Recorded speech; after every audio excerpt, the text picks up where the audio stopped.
Mahakumbh horror story. आज की ये कहानी थोड़ी अलग है क्योंकि इंडिया के सबसे बड़े मेले महाकुंभ के बारे में है। रौनक त्रिपाठी एक 19 साल का नौजवान अपने माँ बाप और बड़े भाई अमित के साथ 2012 में पहली बार इलाहाबाद के महाकुंभ मेले में गया था। महाकुंभ का मेला बहुत पवित्र माना जाता है और इसका अनुभव अस्तित्व को बदलने वाला माना जाता है, पर रौनक के लिए ये एक रिलीजियस ट्रिप से ज्यादा एक एडवेंचर था। उसने अपनी दादी से कई बार सुना था कि यहाँ देव और असुर दोनों के किस्से छुपे हुए हैं और महाकुंभ के समय संगम का पानी अपने अंदर एक अलग सी शक्ति समेट लेता है। रौनक अपने परिवार के साथ संगम के पानी में स्नान करने पहुंचा तो उसने देखा कि वहां हर तरफ लोग मंत्रों का उच्चारण कर रहे हैं और हवा में धूप की सुगंध है। स्नान करते वक्त रौनक ने एक अजीब सी गर्मी महसूस की, जैसे उसके आसपास का पानी उबल रहा हो। उसने ये बात अपने भाई अमित को बताई, लेकिन अमित ने हंस के बोला, ये तेरी इमेजिनेशन है रौनक, संगम का पानी पवित्र होता है। लेकिन रौनक का मन बेचैन होने लगा था। शाम के वक्त पूरे परिवार ने मेले में घूमने का प्लान बनाया। हर तरफ साधु और संतों की भीड़ थी। महाकुंभ के पूरे मेले में बड़े बड़े स्टॉल्स लगे हुए थे। तभी रौनक की नजर एक अलग से दिखने वाले साधु पर पड़ी, जो एक कोने में बैठा था। उसका चेहरा आसमान की तरफ था, आंखें सफेद जैसे दूध की हों और उसके होठ कुछ अनजान शब्दों का जाप कर रहे थे। रौनक एकदम से उसकी तरफ खिंचा चला गया। रौनक ने अमित से कहा, अमित चलो देखते हैं ये बाबा क्या कर रहा है। वो साधु अपने ध्यान में लीन था और अमित ने रौनक को बोला कि उसे तंग करके उसकी भक्ति को भंग नहीं करना चाहिए। लेकिन रौनक ने अमित की नहीं सुनी और वो बाबा की तरफ चलने लगा। बाबा के पास पहुंचते ही उसने देखा कि वो बाबा अब भी अपने ध्यान में ही लीन थे। उसने उन्हें 2-3 बार आवाज लगाई, पर उन्होंने कोई भी जवाब नहीं दिया। फिर मजाक के तौर पर रौनक ने पास से एक लकड़ी उठाई और बाबा को उस डंडी के तीखे कोने से छुआ। बाबा की आंखें एकदम से खुली और रौनक की ओर गईं। रौनक को लगा कि बाबा शायद उससे गुस्सा हो गए हैं, पर उन्होंने मुस्कुराते हुए रौनक को देखा और कहा, आ गया तू, तेरा ही इंतजार था। रौनक एकदम से थोड़ा घबरा गया। आप मुझे जानते हो बाबा? इस बात का कोई जवाब बाबा ने नहीं दिया।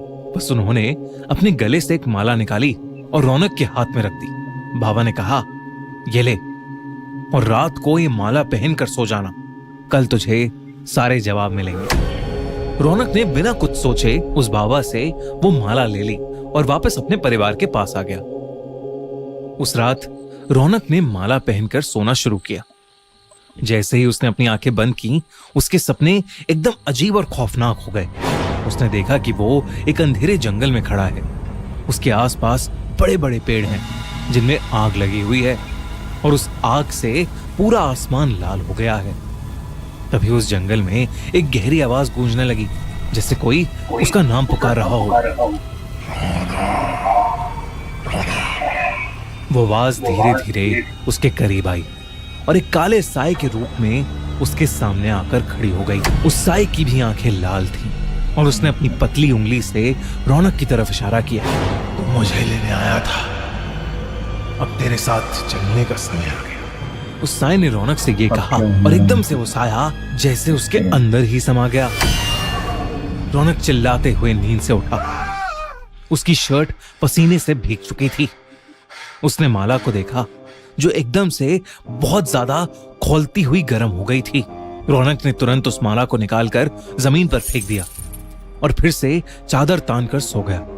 अगले कुछ दिनों में त्रिपाठी परिवार के साथ अजीब अजीब घटनाएं होने लगी, जिससे रौनक के पापा की कपड़ों की दुकान में शॉर्ट सर्किट होने की वजह से आग लग गई। उसके भाई अमित को जॉब से निकाल दिया गया और उसकी माँ की तबीयत अचानक ही बेहद खराब रहने लगी।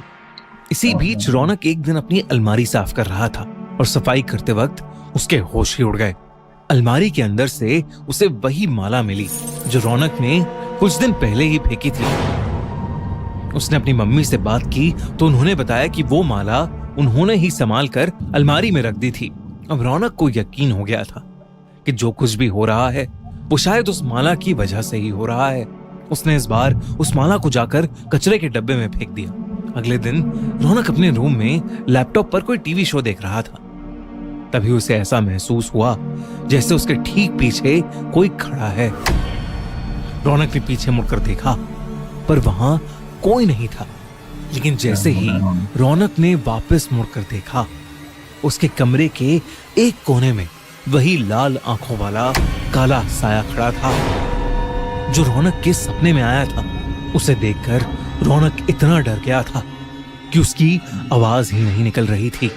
वो काला साया धीरे धीरे रौनक के करीब आया और बोला, संगम, वापस आ जा। रौनक चिल्लाते हुए अपने भाई के रूम में भागा और घबराते हुए अमित से बोला, अमित, वो साया वापस आ गया है और वो मुझे संगम बुला रहा है। अमित को रौनक की बात समझ नहीं आई। उसने उसे समझाया कि ये सब रौनक का वहम है और वो उसे कल सुबह मंदिर ले जाएगा, जिससे शायद उसका डर दूर हो जाएगा। पर रौनक उस रात सहम गया था। अगले दिन सुबह वो बिना किसी को बताए बस में बैठकर इलाहाबाद के लिए निकल गया। बस रात को चाय पीने के लिए रुकी। चाय पीकर जैसे ही रौनक ने वॉलेट निकालने के लिए अपना बैग खोला, उसकी रूह कांप गई। रौनक के बैग में वही माला पड़ी हुई थी।